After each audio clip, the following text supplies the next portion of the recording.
Et Vincent Gernaert. Vincent Gernaert, qui a plein de cordes à son arc, il fait plein de choses et il va, notamment dans le cadre de ce séminaire, tenter de battre son record du monde de casse de parpaing. C'est ça, record du monde. Mais avant de parler de ce fameux record du monde et de ses préparatifs, comment on se prépare, un petit tour de votre parcours. Vous faites, alors on va dire cinéma, banlieue 13 ultimatum, entre autres, Taxi, Babylone, téléfilm RIS Police Scientifique, Braco, H, Théâtre, Les Dîners de Con, Midnight Express. Vous participez à quelques clips aussi. Oui, Tonton Alka, show d'arts martiaux sur toutes les chaînes de télé. On ne va pas toutes les citer, on en a pour un quart d'heure. Pas encore. Bah, bientôt. Vous pratiquez plusieurs sports. Oui, tout à fait. Taekwondo. Tout d'abord le taekwondo. J'ai commencé avec Maître Trochet, qui est son papa. Et après, moi j'étais sur Paris, j'étais dans différentes écoles, j'ai pratiqué aussi le kickboxing. Je détiens 3 records du monde de casse officiels. Et donc là, je vais tenter de casser 90 parpaings en moins de 31 secondes et 63 centièmes, à coup de coude. D'accord. Alors, coup de coude. Oui. Coup de coude, ouais. D'ailleurs aussi pour l'événement, je voulais remercier mes 3 partenaires pour cet événement. Il y a Raw Fitness à Ballainvilliers, Megasun à Étampes et STK Audiovisuel qui est mon designer officiel. Alors, un petit mot aussi, participation on s'était croisés sur le court-métrage, sur le tournage du court-métrage Le Doute. Tout à fait.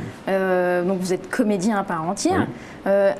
Comment vous êtes tombé dans la comédie et comment vous faites pour allier tout ça, en fait, toutes ces activités? Pour allier tout ça, moi je suis un guerrier, c'est le taekwondo qui m'a donné cet état d'esprit et ce caractère de fonceur. Je suis issu des cours Florent, j'ai fait aussi une école de cascade. Donc je suis acteur, cascadeur, physique. Et showman aussi, je me produis en gala, à la télévision, un peu partout. Merci, vous avez fait le cours Florent. Bon, pour Florent, on apprend quand même pas mal de rôles. Il y a un moment donné où il faut opter, soit pour se retrouver sur scène et déblatérer un certain nombre de choses, des propos, enfin, des commentaires, des dialogues, je n'ai pas trouvé le terme, et puis de l'autre se dire, finalement, je vais opter sur le sport très haut niveau. Disons que moi j'ai opté pour le sport très haut niveau jusqu'à 30 ans à peu près. Et depuis maintenant, je suis vraiment recyclé dans le cinéma et le théâtre. Mais bon, on m'appelle toujours pour le même genre de rôle. Même si ça me fait plaisir parce que je tourne, mais c'est vrai que c'est toujours pour des rôles de voyous, de flics, de sniper. C'est victimisant? Non. Ça peut servir de piédestal terrible pour le metteur en scène un jour qui va vous faire jouer à contre, comment ça s'appelle, il y a un terme pour ça. Vous savez, quand on a la tête de l'emploi, à contre-emploi, pardon, vous avez une tête effectivement de costaud, et de vous faire jouer, par exemple, un loser amoureux, ça peut être formidable. Moi, je suis ouvert à toute proposition, sauf le porno. D'accord, je me mets à écrire un scénario.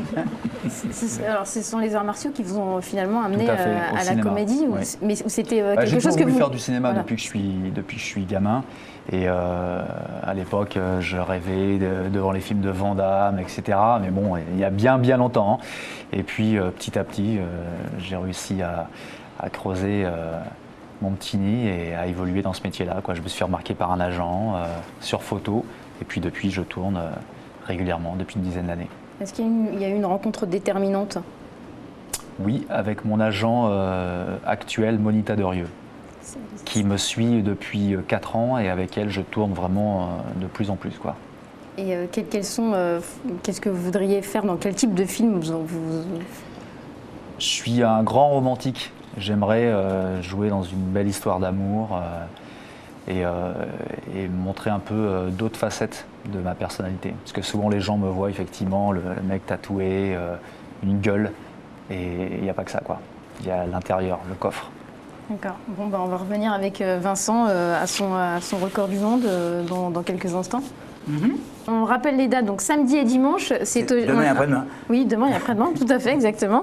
Au gymnase Pompidou, à Épinay-sur-Orge, donc le 5e séminaire des arts martiaux coréens, avec entre autres Vincent Gernaert, qui va tenter de battre son propre record du monde de casse, donc en présence du huissier du Guinness Book. On va regarder le précédent en vidéo et on revient pour parler du précédent et du prochain. Ok. Ok!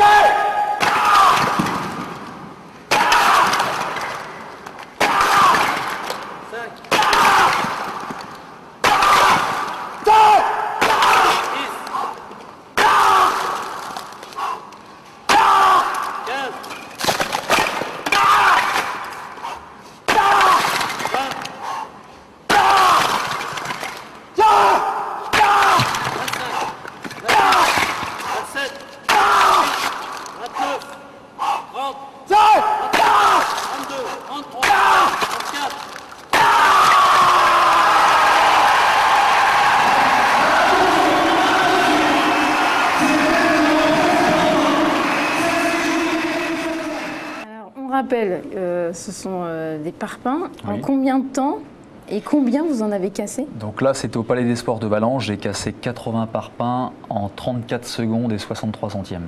D'accord. Ensuite, je l'ai retenté à Grenoble. Je me suis loupé. Donc j'ai voulu encore le retenter à Étampes il y a 2 ans où j'ai cassé 85 parpaings. Et donc là, je vais tenter de 90 cette fois-ci en moins de 31 secondes et 63 centièmes. Est-ce qu'il y a d'autres records comme ça? Oui. Il y a, moi ou d'autres qui en détiennent? D'autres qui en détiennent. Est-ce que d'autres vont en tenter dans pas longtemps? Normalement, sur ce record-là, on est 3 à le tenter. Vous êtes... Dans des pays différents. Et on peut parler des autres... Je préfère pas en parler. D'accord. Alors, vous allez tenter de le battre. Donc, de monter la barre le plus haut possible. D'accord, en moins de 30 secondes. Ouais. Comment on se prépare à ce genre de choses? Énormément de sophrologie, de résistance à la douleur, énormément de travail au niveau articulaire et ossature. Je travaille beaucoup sur ma force, avec des taekwondoïstes, des boxeurs, on travaille au sac de frappe, je travaille aux haltères. Et puis c'est tout. Comment on se sent à un moment donné dans la vidéo? On voit qu'il y a un petit temps d'arrêt, un petit temps de pause. Ça se passe comment en fait? Là, je me suis reconcentré avec des formes respiratoires de sophrologie parce que je commençais à avoir mal au bout du 10 ou 12e coup de coude. Et ça a été reparti pour 4 coups de coude supplémentaires. On se rend compte du temps qui passe et du temps qui nous reste pour pouvoir essayer de battre le record. C'est pour ça que je demande toujours au huissier de m'indiquer le temps pour que je puisse vraiment être dans les temps et casser un maximum en un temps record.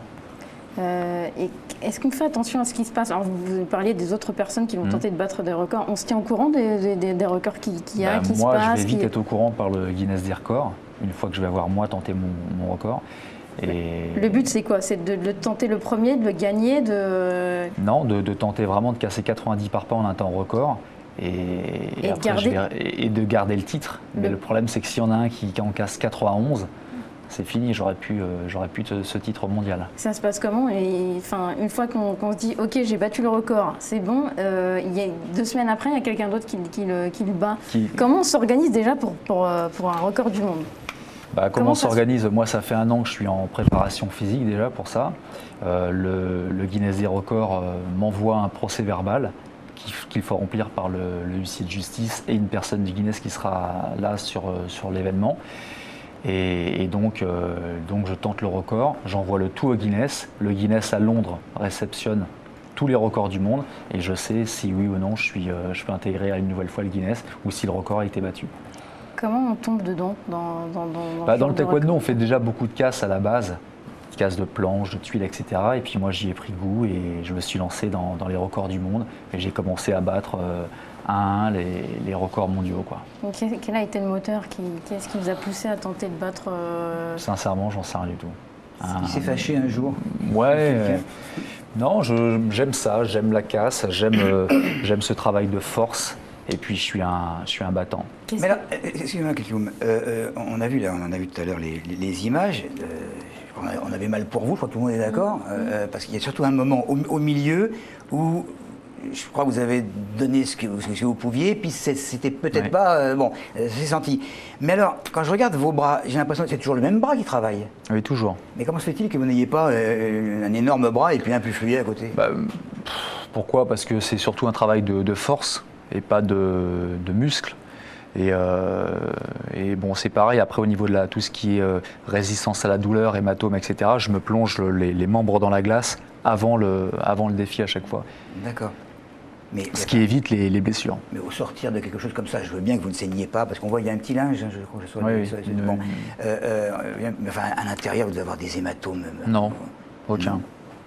Parce que justement... Parce que je me plonge les membres dans la glace, et parce que j'ai fait une heure de sophrologie juste avant. Bon, c'est évident, il faut dire quand même aux personnes qui nous regardent de ne pas essayer. Non, je pense pas. Non. Qu'est-ce que ça vous apporte, au-delà d'atteindre ce record du monde personnellement, qu'est-ce que... Personnellement,